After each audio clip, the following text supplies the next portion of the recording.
It's the Draft Fellows coming at you live. Kyle and Andrew breaking down the drive. Prospects to roster, we got the flow. First round picks to the ones you don't know. Talk about the combine, skills on display. Who's rising up and who's falling away. Roster building like a GM in the zone. Kyle, Fellows, Andrew Mertig, they own the phone.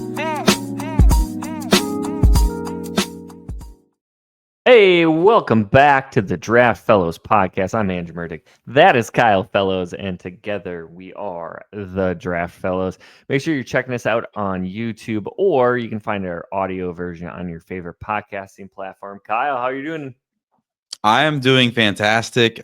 We are living in the whirlwind of the offseason in the NFL. We found out that Aaron Rodgers is no longer going to be a New York Jet going forward as the Jets kind of transition to a new era there. And we had a crazy Trevor Lawrence rumor today. It lasted for a little while. I think it's been put to bed, but apparently, the Steelers reaching out or something to see if he's available. Of course, we think that got squashed rather quickly, but it is it's silly season around the NFL, and I'm ready to settle into today's topic as we inch a little bit closer to the 2025 NFL draft. And today is a look at Andrew's latest mock draft 6.0. And this is fun for a couple of reasons. One, we're going to get 2 rounds deep into this one. We've got 64 picks on tap. The other reason that this is extra fun, I have barely seen Andrew's mock ahead of this show. And so this is going to be pretty much my live reaction to some of the madness that Andrew has put on paper for us in this 6.0 2-round mock draft. Yeah, so let's just go through the ground rules really quick. Because it's 64 picks, we're not going to discuss every single selection. So if you want to see what those picks are, you're going to have to check out the YouTube video. Story audio audience, you're going to have to just go see the video and find out every single pick, but we'll try to discuss as many as we can get to. We typically don't do trades this early in the off season, but I did do a couple just at the top. So we're setting ourselves up for some more trade-rich drafts later on, but did want to spice things up a little bit. And so taking a look at the number 1 pick, you'll notice it's not the Tennessee Titans drafting. In fact, the New York Giants trade up from number 3 to number 1, and they're going to take Miami quarterback Cam Ward.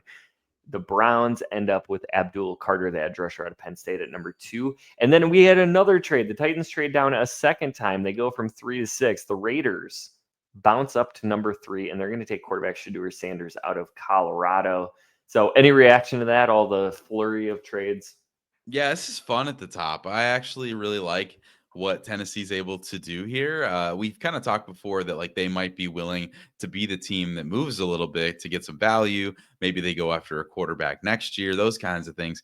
But to do it twice, to go down twice and gather the capital that they did is probably a really good move for them. And then to get Will Campbell kind of in this range where we're trying to figure out right now in the draft cycle where that first tackle comes off the board. They probably can still do it there at 6, which they obviously do in the scenario. So I really like the value. And then I think the biggest surprise here is maybe Abdul Carter going to the Browns with a quarterback still on the board. So maybe tell me a little bit about what you were thinking there with the Browns. Yeah, I mean, we're always trying to get different scenarios, right? Like at this point in the offseason, you're not getting predictive because we don't even know what happened in free agency. But from a Brown standpoint, I do think that there is probably a little bit more of a leaning towards acquiring a veteran quarterback. Maybe it's a Kirk Cousins. We know that, the head coach is going to be very familiar with. Maybe it's a different veteran quarterback, but given the talent there, I just thought Abdul Carter is too good of a prospect to turn down there if they're not 100% sold on the quarterback.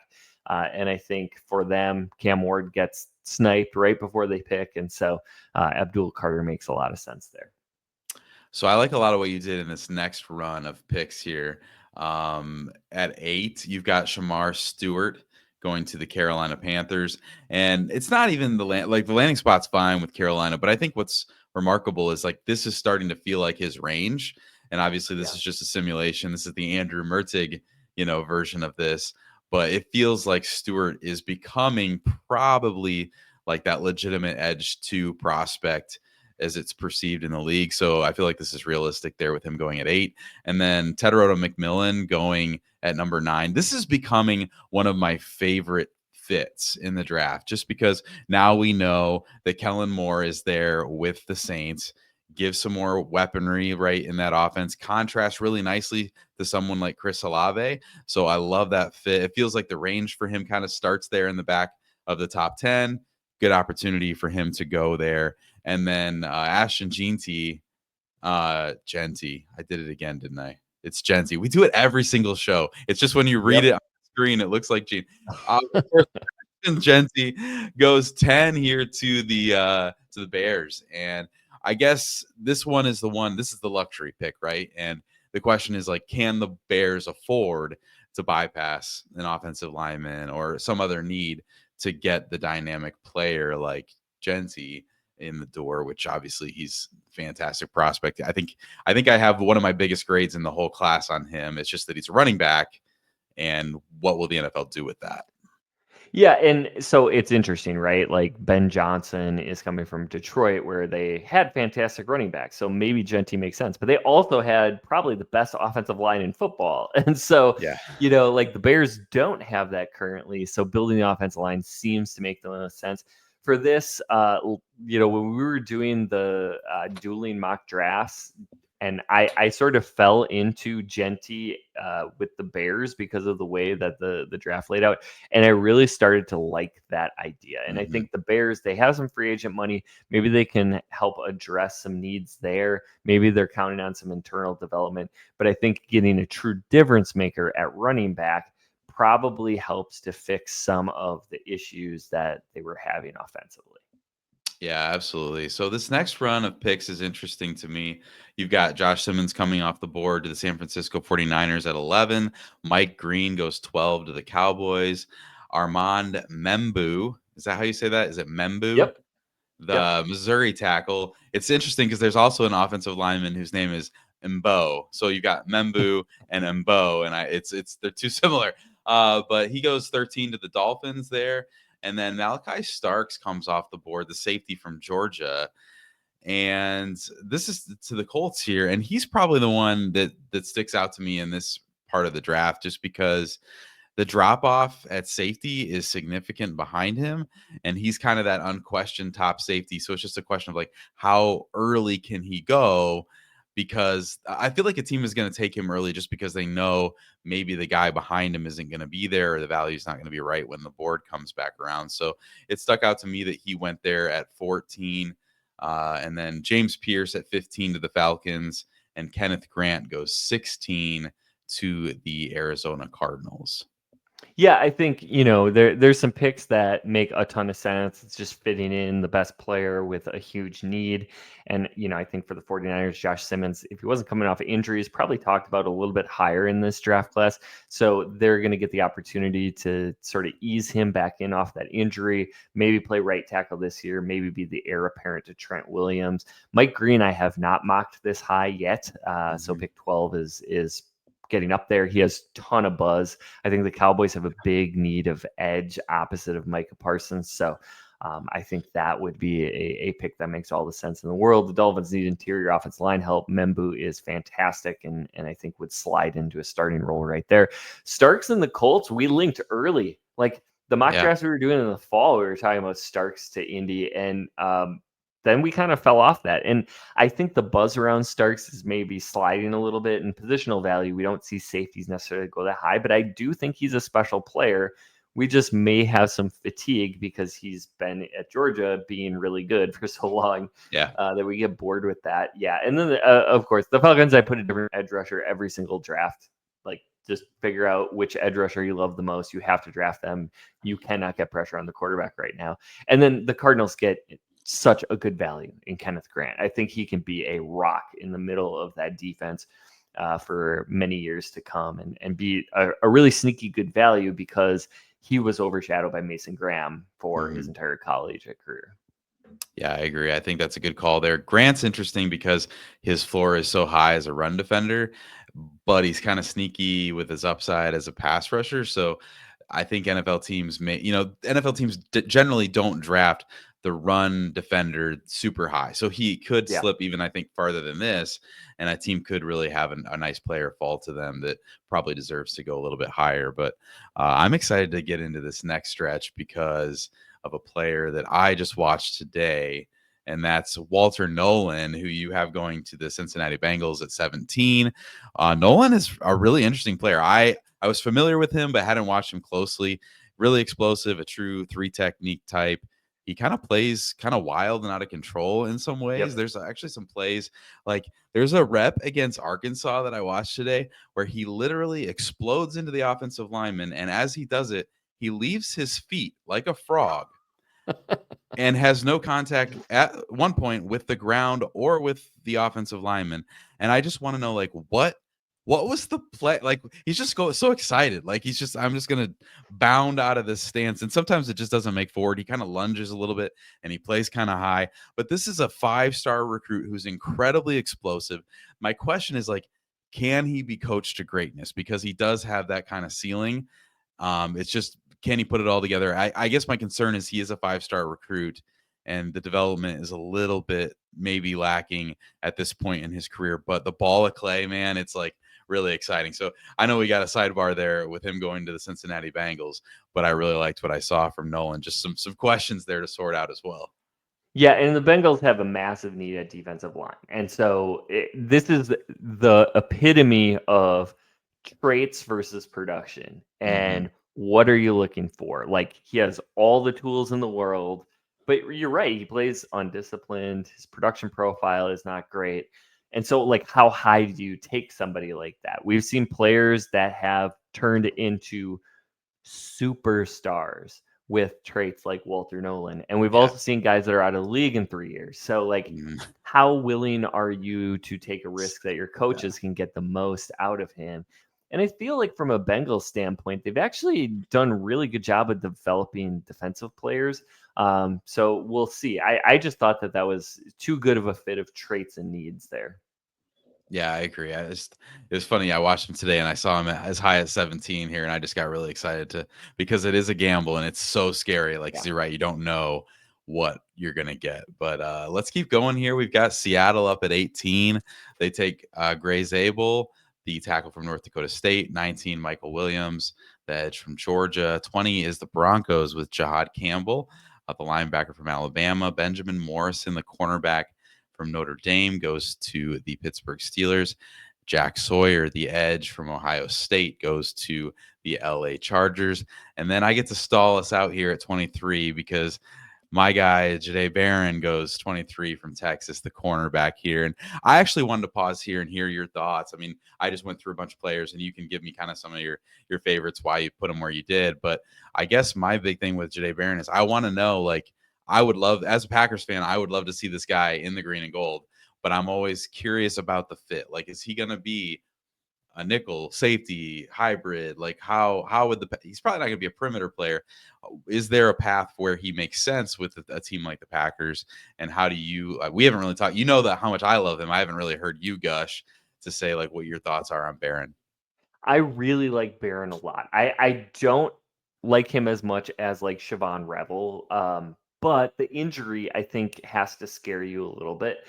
And one of the things that I love about Barron is he is such a football player. Like he's a really phenomenal tackler. He's physical. He can do a lot of things. And I was kind of hearkening back to the conversation about Mike Sandersstill, and like nobody really wanted to take that gamble on him. Yeah. And then Washington gets him in the second round, and you're like, oh, well, like, where's he going to play?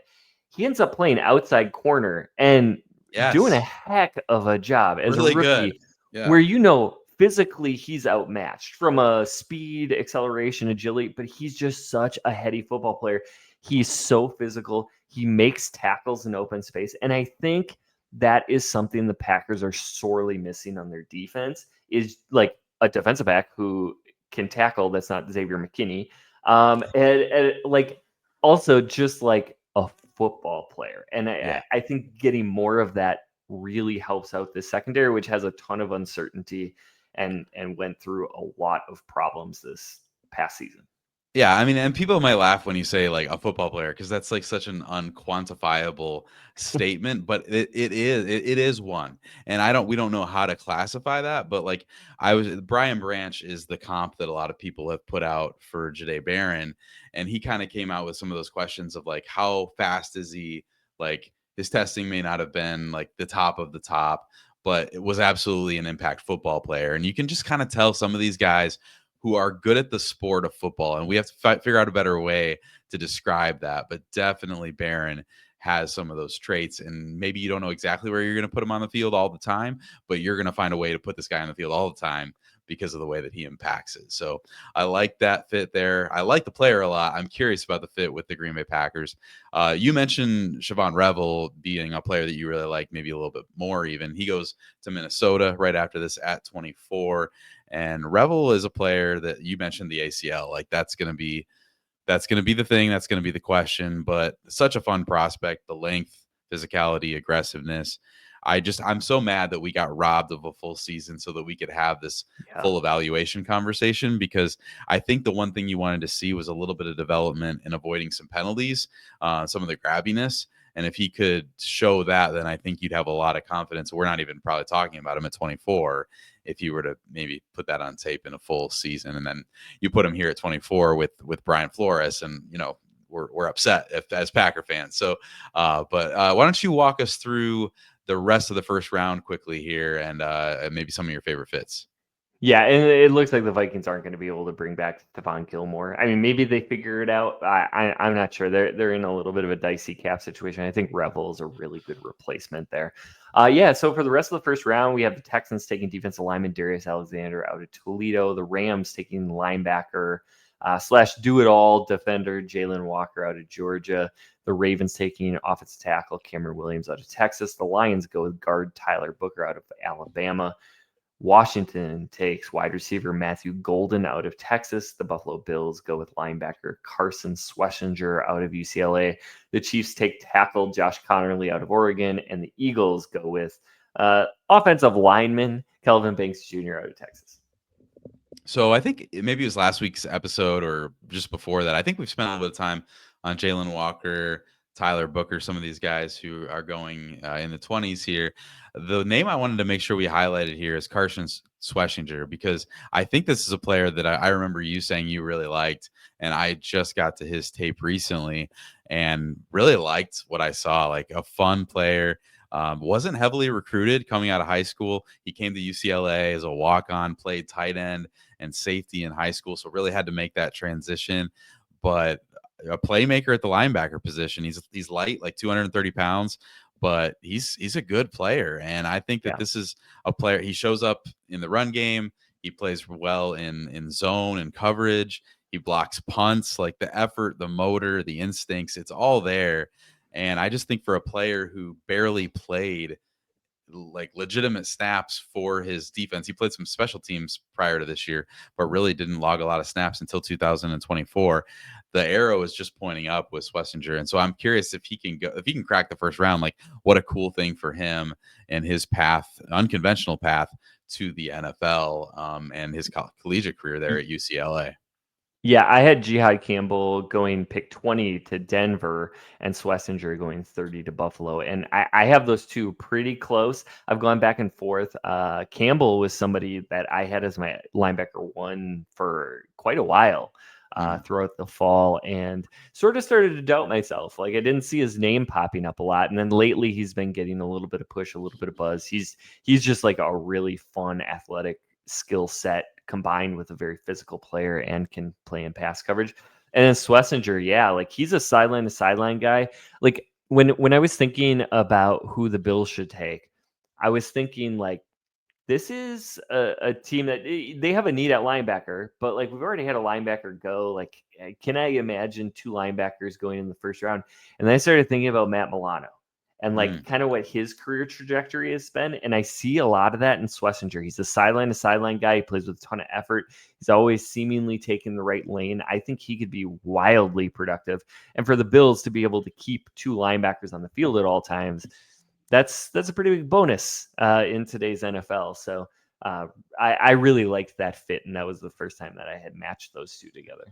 Yeah, Schlesinger, I think, was one of PFF's highest graded pass rushing linebackers, and like not in like a edge kind of way. This is a guy who blitzes, and when he does it, it's kind of hard to describe how he does it, but it's like he gets really skinny and he just like slips through the smallest spaces between the offensive linemen and just shows up in the backfield. It's a pretty impressive way that he impacts the game as a pass rusher as well. So he's a fun player, and I didn't really expect to love him the way that I did when I got to his tape. So love that he cracked the first round here. And then to close things out, you've got two tackles that I feel like a lot of people at this point may expect to be gone already, in Josh Connerly and Kelvin Banks, but they do get into the first round conversation. But I think this just kind of like is another testament to the fact that we don't know how this offensive line class is going to shake out. These guys are guys that could flirt with the top 10 potentially, and they're also guys that at this point are like really close to dipping into the second round. So kind of interesting to see Connerly and Banks going here just before we get to day 2.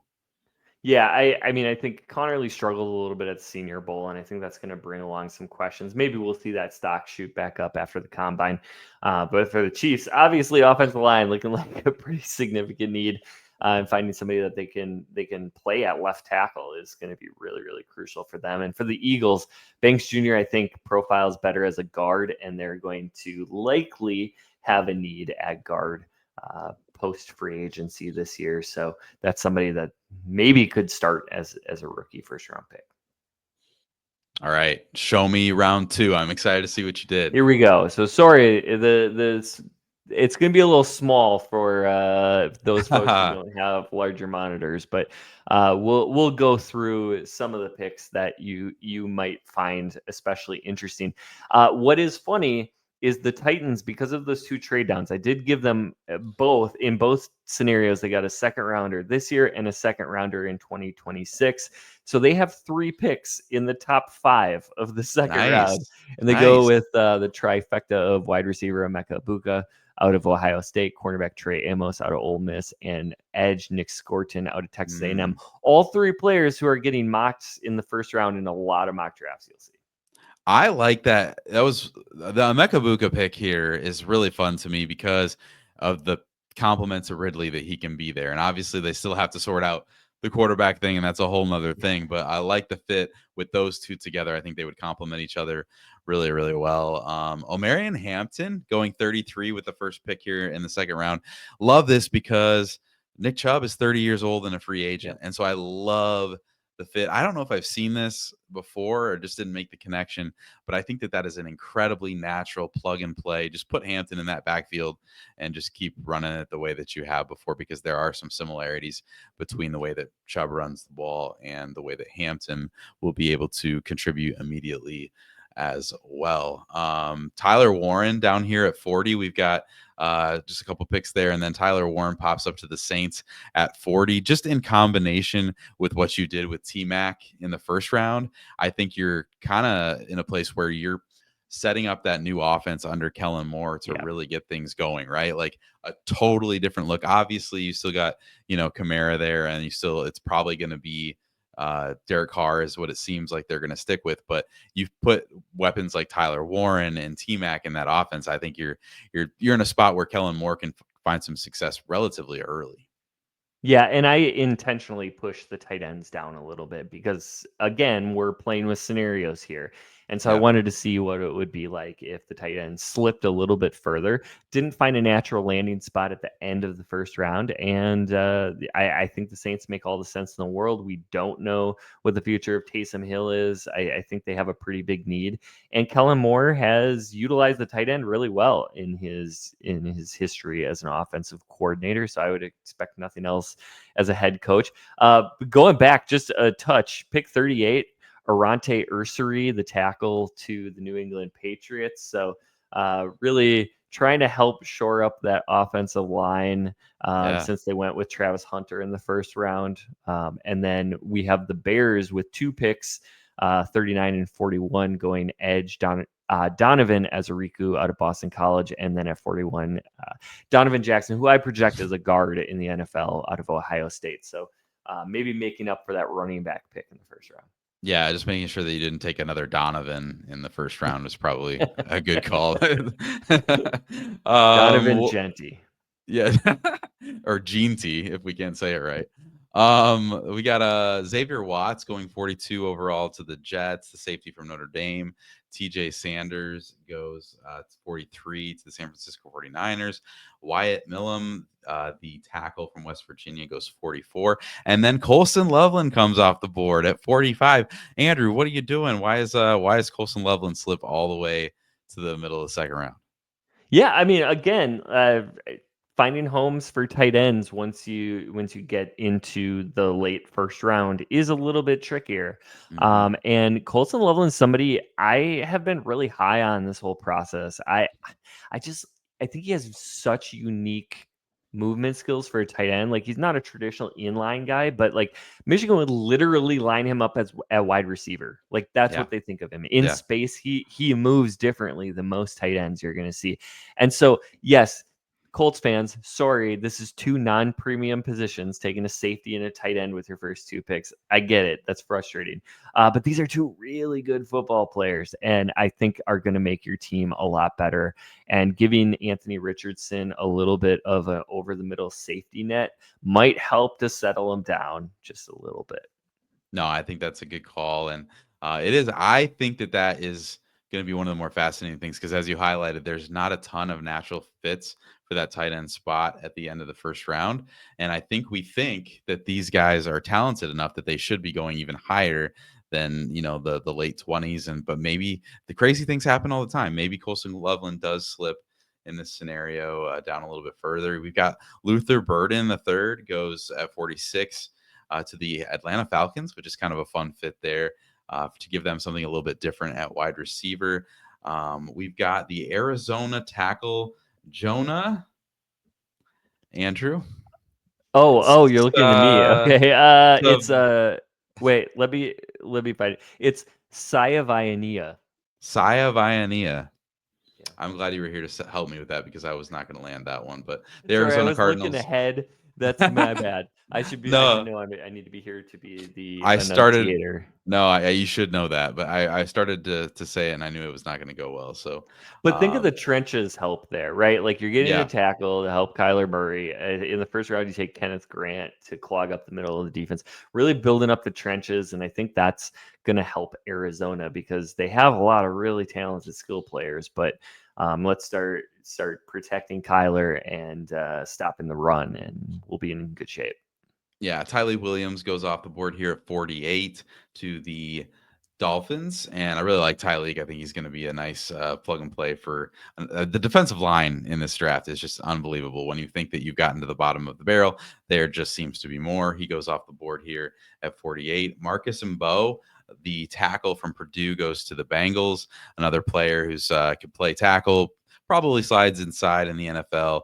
I've heard a lot of evaluators like him at center, which is kind of a projection, but a good value here, I think, at 49 to the Bengals. And then Princely, oh my goodness, Andrew, you gave me another one. I Oh, believe it is Uman Milan, Uman which I have Milan. to say very slowly. Yes, yeah, that's even harder. Okay, he's the edge from Mississippi, though, and he heads to the Seattle Seahawks at 50. Yeah, I did want to just briefly mention the Marcus Mbow going to the Bengals. We talked about how kind of risky pick 17 was with Walter Nolan. Mbow is hitting a double. And like Yep. this guy's gonna kick in. He's gonna be a really good guard. He's gonna help keep Joe Burrow upright. hmm And I think that one, if you're like, ooh, first round was too risky, I think that Yeah, bounces back and I really agree. helps. So then we transition over to picks 51 through 64 to wrap things up here. One of the picks I really like is the Broncos taking safety Kevin Winston Jr. out of Penn State, who I think has a ton of upside. Now, this is the Broncos taking two defensive players with the first two picks, and I'm sure Broncos fans would love to see some offense somewhere in here, but I felt like that was a really good value. And Alec Iomanor is like the guy you're going to hear me talk about most. If you're not sick of me discussing Io Manor yet. You will be soon. And I have him going 53 to the Pittsburgh Steelers. I like him as soon as the end of the first round, but great value here. This is the guy Pittsburgh fans are going to love. I was gonna say, if they're not sick of you talking about him yet, they probably haven't listened to any of our other shows. So, but he is one of Andrew's guys for sure. At 54, the Chargers take Caleb Johnson, and this one might be my favorite pick in your entire 2-round mock, Andrew, because I don't know if I've seen a lot of this connection here. But what's kind of cool is Greg Roman and Jim Harbaugh, they're built on the gap system, but they do incorporate a fair bit of zone concepts into that system. And Caleb Johnson can do both, right? Like he's kind of got that, he's a zone runner, but he also is big enough where he can really take on the linebackers and really go through them as well. So you get the combination of the big runner, the slippery runner with vision that you see in those zone concepts. And I think he's kind of the best of both worlds. And I think that you nailed it by putting him there at 54, and he can be a true bell cow for Jim Harbaugh in that offense. And I didn't even realize I did this, but with Jack Sawyer going in the first round to the Chargers and Caleb Johnson going in the second, got 2 Big Ten players that Jim Harbaugh would be Nice. very familiar with from his time in Yeah, Michigan. very good. All right, 55, the Green Bay Packers have Isaiah Bond, speedster wide receiver that Andrew's obsessed with. Again, another wide receiver he probably won't stop talking about until April. The Buffalo Bills take edge Jordan Birch from Oregon. We've got Texans taking Tez Johnson, the wide receiver from, again, Oregon. And 58, Darian Porter, the cornerback from Iowa State. Yeah, so I think Jordan Birch can kind of be a tweener defender, and the Bills like, big edge rushers that can kind of slide inside a little bit too. And Birch has a very unique skill set. He just never really put it all together. Really highly touted prospect from Oregon. And I think his pro career it might actually be better than his college. Tez Johnson's a tiny guy, but like a blur. And have we heard this before with the Houston Texans? Tiny wide receiver who's really, really quick. Yeah. So like this was me getting a little aggressive. I don't think that Johnson ends up in the second round, but I didn't think Tank Dell was going to end up in the second round. And I do think that, I mean, a lot of parallels. That's all I'm saying. Yeah. And then Darian Porter is huge. He's listed at 6'4". We'll see what he actually measures, but you put him opposite JC Horn and just like jam wide receivers. Like, hey, Darian Porter and Mike Evans. That's a fun Sunday matchup. Hey, there you That's go. all I'm saying. Yeah. Darian Porter and Tedron McMillan also would be a good matchup there. Good call. 59, the Baltimore Ravens. You said this earlier, man. I am not on the names today. No, that's fine. It's, I believe it is Azarei. Or I'm sorry. Well, I just set you up. Anyways, Azarei Thomas. Yeah, from Florida State, the corner. And Demetrius Knight, the linebacker from South Carolina, goes 60 to the Detroit Lions. Maxwell Harrison goes 61 to the Washington Commanders from Kentucky. And this is a fun one to me because Harrison is got all the buzz right now. Like of anybody, I think he's going first round, he's going middle first round. And I would like to actually hear your thoughts on him. He was lights out in 2023, but really kind of struggled a bit in 2024 before getting hurt. But now the draft cycle, his stock is way up. The play style and the frame don't necessarily match. He's a really slender guy, plays really aggressive, 180 pounds, but he had a shoulder injury this year, probably because he played bigger than his frame, which is good, but also gets you hurt. So I'm curious your thoughts on Maxwell Hairston. Yeah, I just really liked what I saw. Like when he was available, I thought he was excellent. Now, maybe Washington is a little freaked out from the Emmanuel Forbes experience. I don't know. But I think he is a truly good to great pure coverage guy. And I think he has the willingness to come up and play physically. So seeing what Washington is building on defense, I think looking at a guy like that will help them take the next step going forward. Okay, really quick before we move on. Imagine if the Commanders took Forbes a while back, Mike Sammerstill, and Maxwell Harrison, like we're talking about like the lightest and smallest cornerback group in the NFL, but incredibly talented at the same time. Yeah. But that would just be an incredibly frail group of corners for them to run out there. But that's a good group. Yeah, for sure. And then just wrapping up the draft, I had the Bills taking Landon Jackson, the edge out of Arkansas, who is also a big edge, I know, but I do think that Jordan Burch is somebody who slides inside for Buffalo, and Jackson kind of acts as that heavy edge that they seemingly like. Alfred Collins, the defensive lineman from Texas, I think that's a really phenomenal value at the end of the second round. And then I had the Eagles finishing up with JT Yes. Tuimalo. I haven't Yes. looked how the enunciation guide up on the Ohio State edge defender, but just made a fool out of myself. No, it's good. Andrew and I are going to spend some time this week with our draft names because we can read it on paper all day, but then we go to talk to you guys about it and it doesn't go so well. But yeah, I mean, this has been a really fun exercise. This is the deepest conversation that Andrew and I have had, just to go a little bit further into the draft past the first round to see where some of these guys go. And as we kind of talked with the tight end position, like this is a draft where we feel like all these players are going to go around one, but the reality is a lot of these guys are really good players and they just aren't all going to fit in those first 32 picks. So it's kind of fun to see who falls down the board a little bit and who are some of the guys who rose up a little bit and who's going to crack that second round as these names, we get to know a few more names as we get closer to the NFL Combine and get familiar with the landscape just a little bit more. So thanks for joining us.